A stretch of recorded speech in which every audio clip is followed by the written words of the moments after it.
पहले वो जिन्हें बर्बरीक जो कि किनके पुत्र थे, भीम जी के पौत्र रहे को गुरुजी, और घटोत्कच के लइका बर्बरीक। बारे बर्बरीक माई कुंती के बड़ा चिंता सतावत बा कि कल महाभारत होई, पांडव केवल 5 जने और कौरव के इतनी लंबी सेना बा, पता नहीं हमार लइका जीती हैं कि हरी हैं। अगर हार जाई हैं तो हमार लइका हमसे दूर चला जाई हैं। तले एक औरत माई कुंती के हाथ पकड़त बा और उनके वचन देत बा कि ए माई, ए माता, परेशान मत होइए, मैं आपको वचन देती हूँ कि इस महाभारत में पांडवों की जीत होगी। इतना ही वचन दे करके वह चली है और वो अपने लड़का बर्बरीक के समझावत बा कि बेटा रे, कल महाभारत बा, देखा प्रत्यक्ष रूप से नहीं कह पावे कि बेटा तू पांडव की तरफ से युद्ध लड़ी है। उ खाली इतने बर्बरीक कह के समझावत बा कि बेटा रे, कल महाभारत हुई, अब महाभारत में जवन पक्ष हारे लगी तू ओकरे तरफ से चल जाइहा लड़े बदे। बर्बरीक इतनी बतिया समझ के उ 13-14 साल के लड़का चल देत बा। अतले कन्हैया जी आवो तेन सामने पूछो तेन कार लड़का कहाँ जात है? तले बर्बरीक समझावत बा, जा रहा हूँ महाभारत लड़ने के लिए। किसने भेजा है और किसकी तरफ से लड़ने जा रहा है? महतारी ओकर ही समझाए रही कि लड़का जवान पक्ष हारे लगी, खाली वो पक्ष से तू लड़े लगी। उ लड़का कही कि जात है महाभारत, जवान पक्ष हारे लगी वही पक्ष से हम युद्ध करब। अब भगवान कन्हैया जेकरे साथे भैया, जेकरे साथे हनुमान जी रथ पे बैठा रहा, सवार रहा, उ केहू हारी? जान गए भगवान कन्हैया की लइका अगर कौरव के तरफ से जीती तो असत्य के जीत होई, असत्य के पराजय होई। बारे भगवान कन्हैया छल रचावत है। कैसे गुरुजी? तनी साहब उपलक्ष्य गीत तो हो जाओ जब कहानी होते बात का, ओकरे बाद फिर विराह के तरफ। अब महाभारत से खाटू सारे में हो जाओ और बालाजी यानी हनुमान जी के बारे में भी हो जाओ। खाओ बा अब गवैया अकेले आगे अपन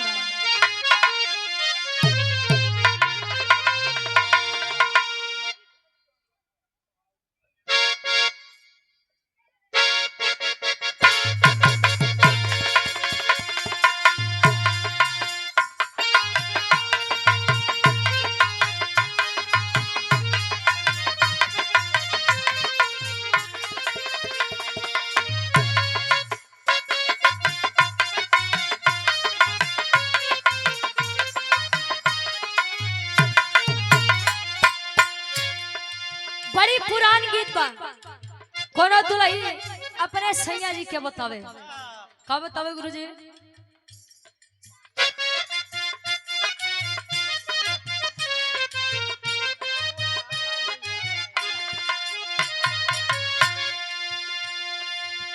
नई झुलनी के छैया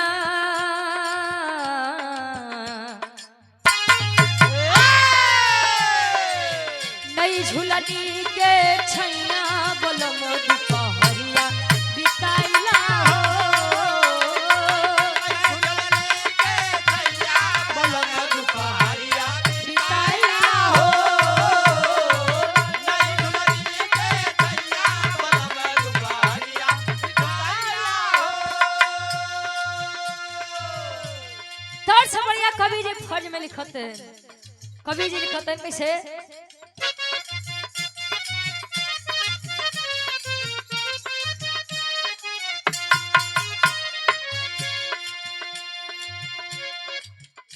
बर्बरी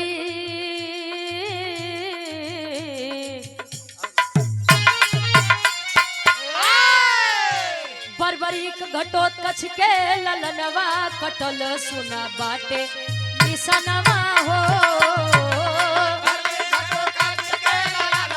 कटासी से सुनला बयना हो।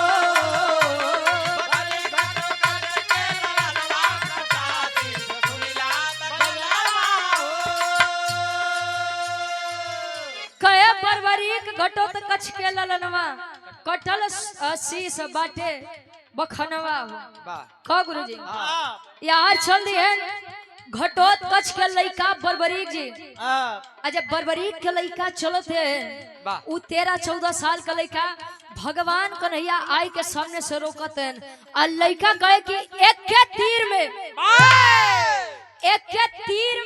हम पूरी महाभारत खत्म कर देब। अब भगवान कन्हैया कहीं हम कैसे मान जाई कहे कि काहे नहीं मनबा कहे कि कुछ प्रूफ दा कि तू एक बाण में महाभारत समाप्त कर देबा कहे क्या करे के बाद खाली बताए भरदा हमार 3 बाण बा खाली एक बाण में सब तहस नहस करब। भगवान कन्हैया कहन कि अच्छा बड़ा पौरुष दिखावत है बड़ा बलवाई 13-14 साल लड़का के अंदर कहे सुना तनी हम अपन बात रखत है हम तबे मानब जब तू हमार शर्त पूरा करवा तब का तन भगवान कन्हैया का कहन उ लइका बर्बरीक से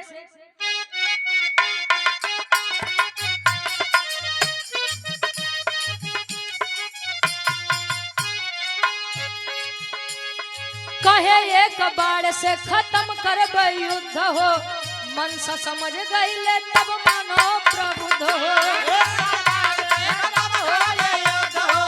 मन से समझ गईले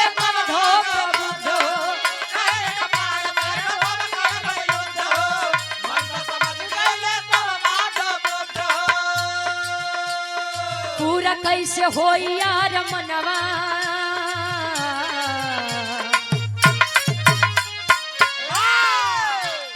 पूरा कैसे हो यार मनवा 85 से सुनिला बखनावा हो पूरा कैसे हो यार मनवा 85 से सुनिला बखनावा हो पूरा कैसे हो यार मनवा 85 से सुनिला बखनावा हो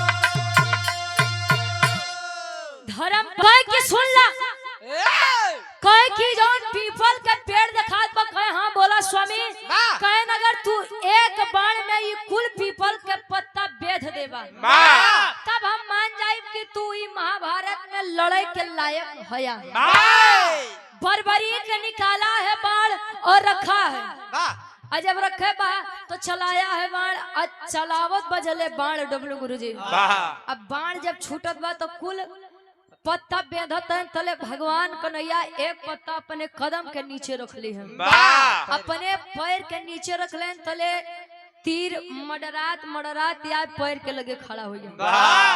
भगवान कन्हैया कहन कि पिपरा के पतवा बेधे के बाद तो हमारे कदम लगे का करत बा हमारे पैरवा लगे का करत बा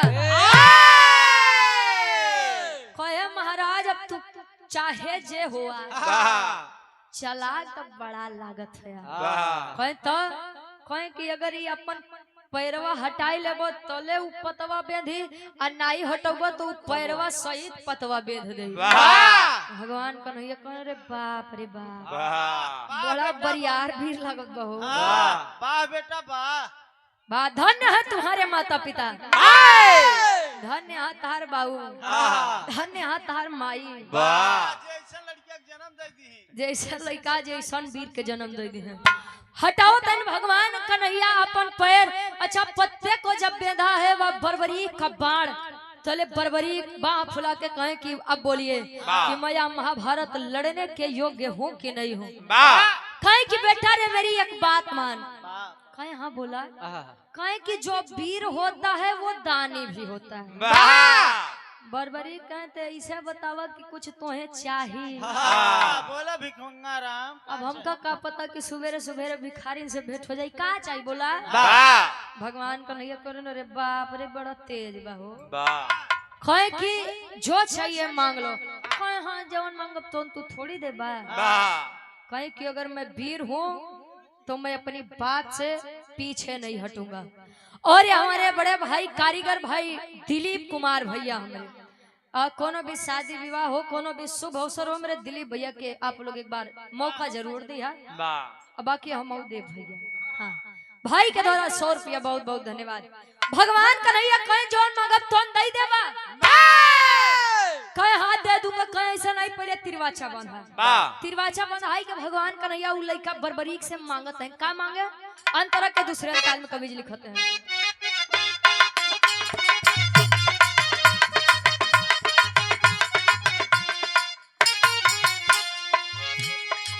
कुंवर कन्हैया तब दाव लगाए, बाती माने युद्ध भूमि उसको बुलाए।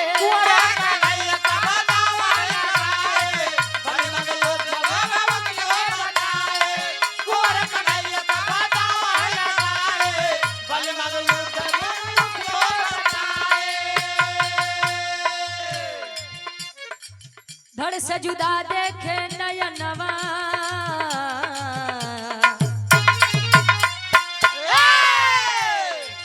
धड़ से जुदा देख नयनवा, खटासी सब बाटे बखनावा हो।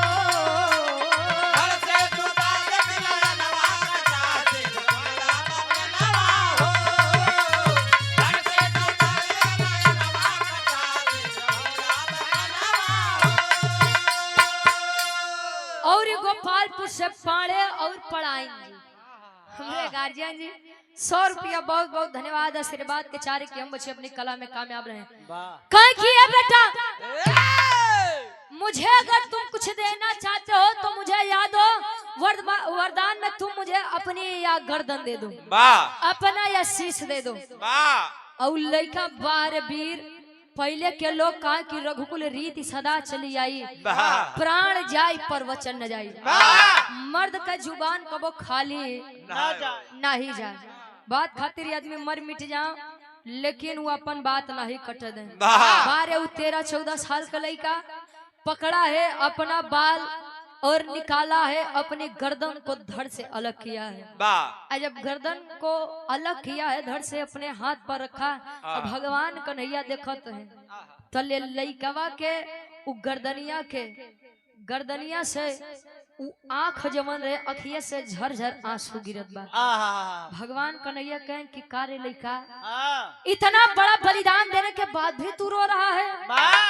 क्या मैं इसलिए नहीं रो रहा हूँ स्वामी की क्योंकि मैं मरा हूँ, मैं इसलिए रो रहा हूँ कि मेरी बड़ी इच्छा थी कि मैं महाभारत का युद्ध लड़ूं और महाभारत देखूं, लेकिन आपने मुझे इस चीज से वंचित कर दिया महाराज। खाली हमका इतने आशीर्वाद दे दा कि ये महाभारत के लड़ैया हम देख ले,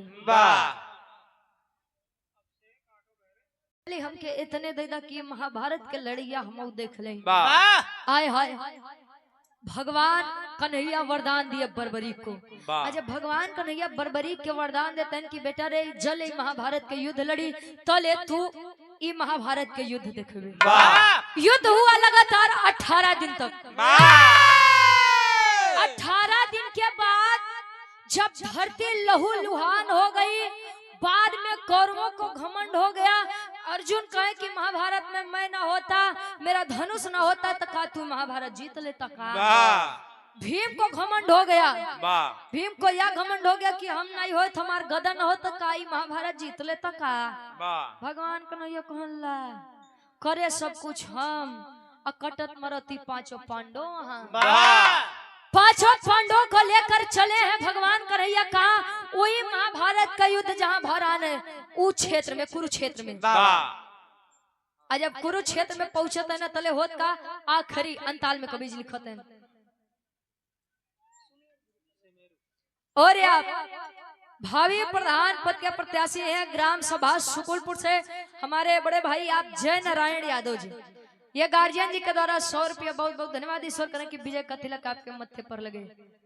वह सुमेरु पर्वत के पास कुरुक्षेत्र में पांचों पांडवों को लेकर के, कुंती को लेकर के, द्रौपदी को लेकर के पहुंचे हैं भगवान कन्हैया। अजय भगवान कन्हैया पहुंचे तो बताओ का बात हमें।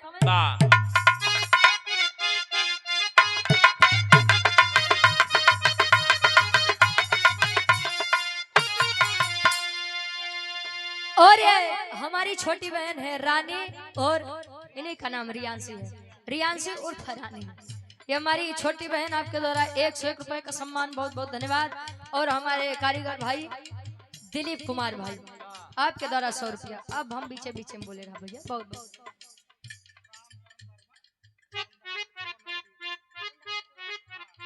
मुंडान कपुरवान नौगीर से आप रामकरण वर्मा, हमारे पूज्य बाबूजी आपके द्वारा 100 रुपये इस भाव का सम्मान, बहुत बहुत धन्यवाद। भगवान कन्हैया पांचों पांडवों के घमंड के तोड़त हैं का।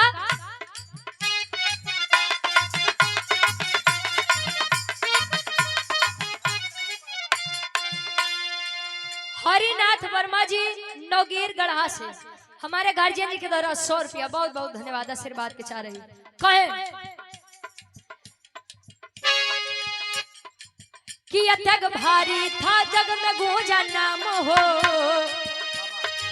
खाटू श्याम कहे के पूजा होती है आज हो।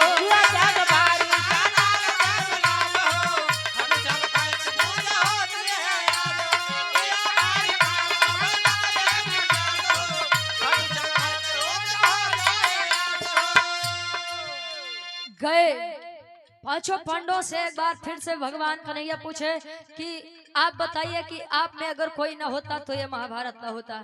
भीम अलग महापूजा में, अर्जुन अलग महापूजा में, नकुल अलग, सहदेव अलग। कहो गुरुजी ए भैया एतनी पतिया जब कई के भगवान कन्हैया अपन हाथ आगे करते हैं, अरे भगवान कन्हैया अपन हथवा के आगे करे तो वह बरबरी के कटल मुड़ी चली जाए हाथ पे। पांचों पांडव अवाक हो गए कि अरे कटा सर ये कहां से आया। बरबरीक से लोग पूछे कि आप बताइए कि मैं ना होता तो क्या यह महाभारत हो जाता। तो ले बरबरीक अपने दादा भीम के देखो तो कहे महाराज तू के है। भीम के लगे गुस्सी आई। अर्जुन के कहे कि महाराज तू के है, तू ये लड़ाइया में रह का। अर्जुन लगा गुस्सिया कहे कि अबे साला गलत बोल रहा है। ये पूछत बा कि हम लड़ाइया में रहे का। अब भीम अलग गुस्सिया कि ये मेरा पोता होकर के मुझसे ऐसी बात कर रहा है। कहे कि ना इस लड़ाई में ना अर्जुन जी आप थे, ना भीम जी आप थे, और न कौरव थे, न कोई था। इस महाभारत में केवल भगवान कन्हैया जी थे, यही युद्ध लड़ रहे थे और यही युद्ध लड़ा रहे थे। इतने में तनुज शर्मा मास्टर साहब हमारे गार्जियन जी 100 रुपया, बहुत बहुत धन्यवाद। ए भैया पांचों पांडवों का घमंड चकनाचूर हो गया। खाटू श्याम कह दिया कि बरबरी कह दिया कि महाराज आपने मुझे इस योग्य समझा, मैं 18 दिन की इस लड़ाई को देखा, ये मेरे लिए परम सौभाग्य की बात है। पहले भगवान कन्हैया आशीर्वाद देते हैं बरबरी के कि बेटा बरबरी तूने जो ये किया है महाभारत के लिए वो कोई और नहीं कर सकता था। जा मैं तुझे आशीर्वाद दूंगा और आशीर्वाद देता हूँ कि आने वाले कलयुग में तू खाटू श्याम के नाम से जाना जाएगा और जो भी तेरे दरवाजे पर हार करके जाएगा वो कभी निराश होकर के नहीं लौटेगा। इसीलिए लिखा जाता है कि हारे का सहारा बाबा खाटू श्याम हमारा। कौन से दुख दर्द झेल के चला जा, खाली सच्चे मन से खाटू श्याम जी के दरबार में चल जा। अगर दुख तकलीफ फन्ना गायब हो जाओ तो आप लोग कहिएगा। इस श्रद्धा है, विश्वास है कि राधे श्याम सरोज बाबूजी हमरे खाटू श्याम जी के भंडारे में आप सभी लोगों को बुला करके इस महफिल में 4 चांद लगाने का कार्य किया है। और ये आप राम प्यारे पासी जी सुकुलपुर से, ये हमारे गार्जियन जी के द्वारा 51 रुपया, बहुत बहुत धन्यवाद। आशीर्वाद के चारे के हम बच्चे अपनी कला में कामयाब रहे। आज भी विद्यमान है राजस्थान में खाटू श्याम महाराज जी, जहाँ लोग जाते हैं और बड़े श्रद्धा से जाते हैं। लाखों करोड़ों की भीड़ राजस्थान खाटू श्याम जी के दरबार में होती है। आइए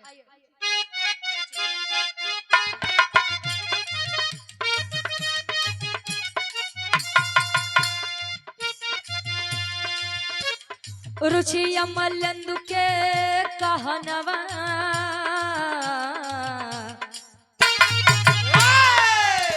रुचि अमलंदु के कहनवा, कटासी बाटे बखनवा।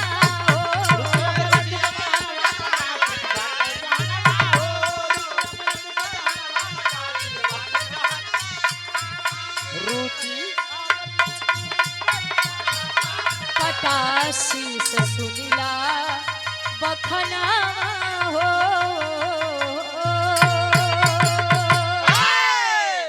माई के बखान माई के